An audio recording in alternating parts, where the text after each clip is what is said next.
probably thinking I'm a goner. But the thing is, I've died 1,000 times. This trailer was a little bit weird. But in order to understand how weird it is and why people really care, we're going to talk about Death of a Spaceman. Welcome to the next Feature Watch.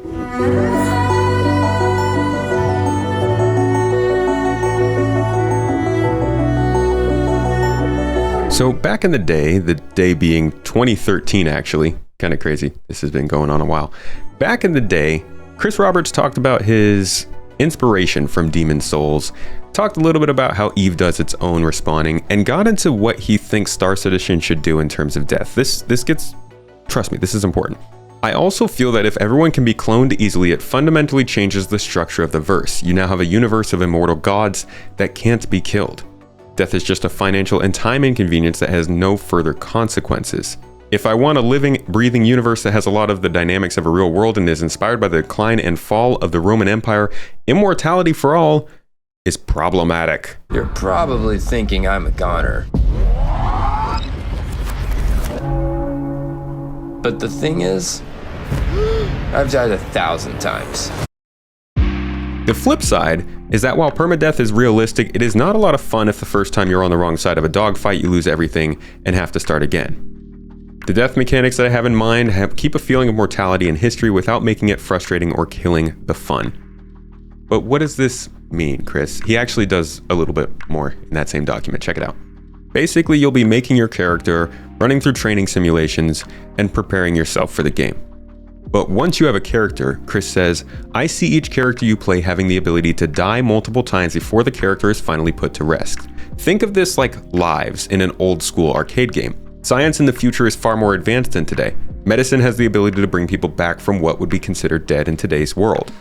Wait, but isn't that cloning? Every death creates wear and tear on your body, depending on where you were hit and how you died. Your character may require a new body part, which can either be cybernetic or organic. Eventually, after too many deaths, your character's body will just give out, and instead of waking up in a med bay, you'll be attending the funeral of your fallen character from the eyes of the beneficiary you specified when originally creating your character. So the whole idea of this is to make death feel substantial because you're losing reputation, maybe some money on insurance, you lose some of your inventory that you had with you, your ships, whatever. Like, it's hard-hitting losses, but it's not like you're losing everything you've ever worked for. That's the whole point. They don't want you to lose everything all at once, but they want you to be able to die multiple times from little small things that eventually lead up to one big death where you then lose that, reputation hit or whatever. There will be some opportunities to regain some lives or do a reset. Some of this could be through in-game missions, or it could just involve paying a lot of money to a specialist on a remote med planet that is doing stem cell research. Now this all continues to start getting more into like crazy land with that kind of stuff, but you get the idea. And this is a philosophy that was kept throughout the entirety of this development. They've referenced it in different talks. They had videos about it. It's been referenced when Chris and Sandy came on camera together. It's always there. In fact, back around 2021, when this was all becoming more official in the game with the health system coming in 3.15, they actually updated the lore terminology and made it all kind of make sense based on what we were seeing in the game and what was supposed to be happening. They were really adamant on this idea that this wasn't exactly cloning. This is like, you're still technically linked to that body through a specific token of your consciousness, kind of, so you can't be in two places at once. Think of it kind of like altered carbon system, where you can be going from one body to another, but you can't be in two at the same time. This actually led to the possibility of things like getting permanent scarring or cybernetics, like he said in the earlier description, just things that would let players know you've been through some shit and you couldn't figure it out without getting a replacement limb or something. We've actually seen cybernetics already shown in concept art. This is stuff that was shown all the way back in 2021 that I have in my video archive. Just the kinds of things you might be getting replaced as you die and keep losing these lives. And then if you just wanted to send things home, we actually had a pretty big talk with Chris Roberts and Richard Tyrer about this whole system and how this was supposed to work, I think back in 2020 again. Death of the Spaceman was sort of an idea to give an association with your player character in the game, in terms of this is who you are, and you want to keep yourself alive as possible, as much as possible, and identify with your avatar as an actual real person and character, and you care about, and you want to keep alive. And then finally, when you've had one too many close calls or lost one too many battles, you no longer can be resuscitated, and you have to pass on essentially to your next of kin, which will have you call out basically who your next of kin is when you're sort of doing your character creation. And that idea is whether it's passing it down to your son or your daughter or a relative or a friend or whatever it would be, some kind of meaningful consequence to dying in a game. So like most games you play, modern games anyway, you die, you respawn back a few seconds before you die, and you keep on doing it again. So it doesn't really feel like there's much consequence to dying, and a lot of times your gameplay approach is pretty sloppy. I mean, like I know when I'm playing a standard FPS shooter in the story mode, I just keep blasting into people. I don't really think about it. I die, I start again. Like maybe you shouldn't be just running into a bunker and dying over and over again. Have we seen that happen? Nah, I don't think they'd tell us to do that. Over the past few years, we have seen some changes that make it a little bit harder on you when you do die. Things like your inventory getting lost.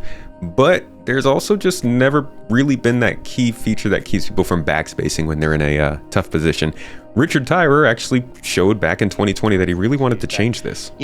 Death has a real meaningful consequence. Like in Demon Souls, the amount of times you get to the boss and you're like, you get to that 1%. And your palms are sweaty and you're moving the mouse and you're like, no, that all of a sudden changes. When you get to the edge of that cave and you're like, yeah, I'm just going to go in there. And, if I find something in there that's not friendly to me, then, I'll just respawn. No, now it's going to be like, well, if I respawn, what happens to my ship? Am I going to lose my gear? I'm going to have to come back to it because obviously physical inventory ties into it. And then, will I lose some of my DNA integrity? And how's that? And all of a sudden, it changes the choices you make along the journey that you're going on. So then this trailer comes out, and it actually kind of gives the idea that players are supposed to just like throw themselves out there and get killed and figure something out, which is a valid way to play a game. It's just not necessarily lining up with what they've been saying about Star Citizen this whole time. Now, they've been, shifting focus a little bit and making things a bit more interesting to people who want to get into action quickly. But I do think that there's going to be some balance between getting into action quickly and sticking to what they've been wanting to do with the game and, how they've been building these features out to make death matter a little bit more. If you think this means Death of Spaceman is going anywhere, it's not actually. Jared had to come out on Star Citizen Live and specifically say, hey, we see what you're saying. Don't worry, it's not going anywhere. Actually doing more research here, I see that Tyler Witkin, the head of community management at CIG, also made a pretty big statement about this on Reddit. It reads, the Nursa's medbeds respawning capability is a small component of a wider and connected set of systems that we dubbed some time ago as Death of a Spaceman. This framework encompasses everything related to players' health, death, respawn, and legacy. While the respawning system is currently active in the game, other related systems such as regeneration, degradation, inheritance, and additional components of Death of a Spaceman are yet to come online. It remains our intent for dying and respawning to carry a notable impact, adding more meaning to your adventures in the verse. They shouldn't have to say all this stuff because of the trailer, but they are still confirming Death of a Spaceman being a thing and a focus. What I'm getting from this might be that we're just going to see a lot more lives have to be ticked through for Death of a Spaceman to actually, end your character. Specifically, he's talking here a lot about the effects you get from dying, as opposed to the fact that we won't be dying as much. Which makes me think that maybe we will be dying more in Star Citizen. You're just going to have to deal with consequences a lot more. And the real kicker of all this is that these ship commercials are actually, at least back in the day, supposed to be in-lore commercials for the citizens living in the game. So this is like a commercial that's going on TV and telling these people, yo, go die, because it can be fun. Like, I don't know, it feels off compared to what they've always been trying to show us with this game. For reference, actually, here's a look at the Lynx Rover trailer from last year, basically the same kind of vehicle.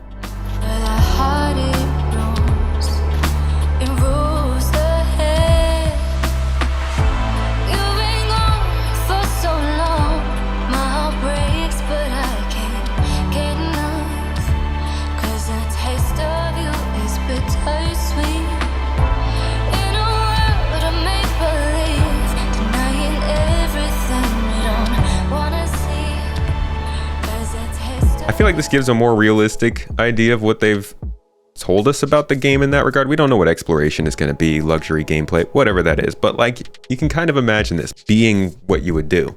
The Medivac can be a thing. It just feels like the way that they advertised it doesn't make sense for what the game is supposed to do. And the fact of the matter is, this is not really a game problem so much, as we've seen from their answers. They're still planning on Death of a Spaceman. Yeah, you might have to live more lives, maybe some things will change. They're balancing this game in real time. They're building it as we go, and some stuff has to change. I get that. This is a communication problem though. This could have been joined by a medical gameplay update. This could have been joined by a blog post that talked about medical gameplay, or Death of a Spaceman. Could have been brought up in the last letter from the chairman, maybe an ISC. It was talked about at SCL, but even then, we don't really know much more of the specifics besides, like I showed before, what Tyler said on Reddit. That, I think, was the best information we could get as to where this is going to go and what direction. But we've gotten some clarifying information on it. Just, it comes up again because of the communication.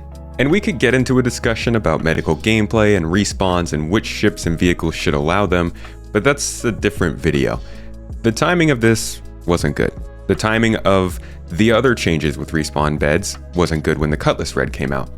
Those types of things do reflect on the community, and trailers coming out like this reflect a lot on newcomers, and I do think that it's kind of important to make sure you're selling the long-term vision of this game. If that's changing, we could really use that kind of update when you do make huge changes like this, because the community is here for Star Citizen. But when things keep changing out from under them, it's hard to keep up when there's not a lot of messaging on it. So I think that could help. That's my take.